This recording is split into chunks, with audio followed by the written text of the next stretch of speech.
കൂട്ടുകാരെ, നമുക്കൊന്ന് കുമ്പളങ്ങ പാൽ ഒഴിഞ്ഞ് കറി വയ്ക്കാം. അതിന് വേണ്ടിയിട്ട് ചെറിയ ഉള്ളി, പച്ചമുളക്, ഇഞ്ചി, വേപ്പില, സവാള. ഇതിനകത്തേക്ക് നമ്മൾ കല്ലുപ്പ്, പാകത്തിന് കല്ലുപ്പ് ഇടണം.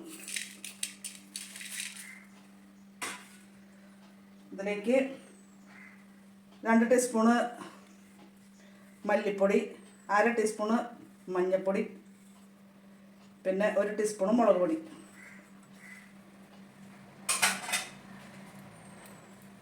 നമ്മൾ ഇച്ചിരി വെളിച്ചെണ്ണ ഒഴിച്ച് ഒന്ന് തിരുമണം.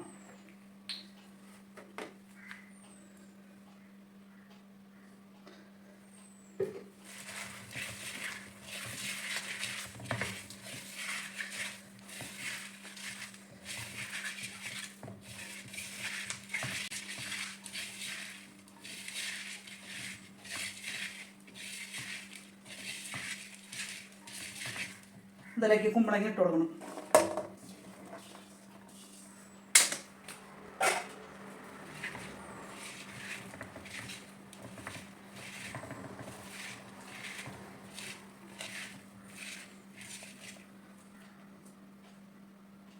രണ്ടാം പോലെ ഒഴിച്ചെടുക്കാം. കുമ്പളങ്ങയിൽ വെള്ളമുള്ളതുകൊണ്ട് ഒരുപാട് വെള്ളം വയ്ക്കേണ്ട കാര്യമില്ല.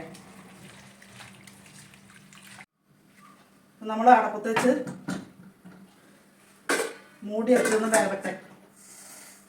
കുമ്പളങ്ങ വെന്ത് പാകമായിട്ടുണ്ട്. അതിലേക്ക് നമുക്ക് 1-ാം പാൽ ഒഴിച്ചു കൊടുക്കാം.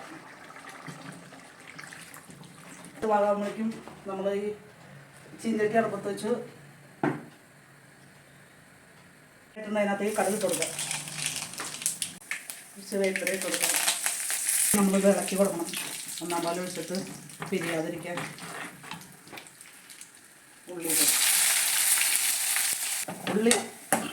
ഉള്ളി മൂത്ത് പാകമായിട്ടുണ്ട്. അതിലേക്ക് നമുക്ക് വറ്റൽ മുളക് ഇട്ട് കൊടുക്കാം. സ്റ്റൗ 2 ഓഫ് ചെയ്യാം.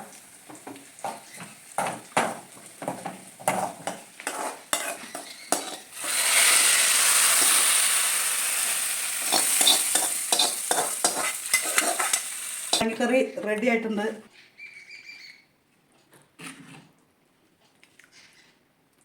കണ്ട. അപ്പോൾ എല്ലാവരും ഇങ്ങനെ ഒന്ന് വെച്ച് നോക്കുക.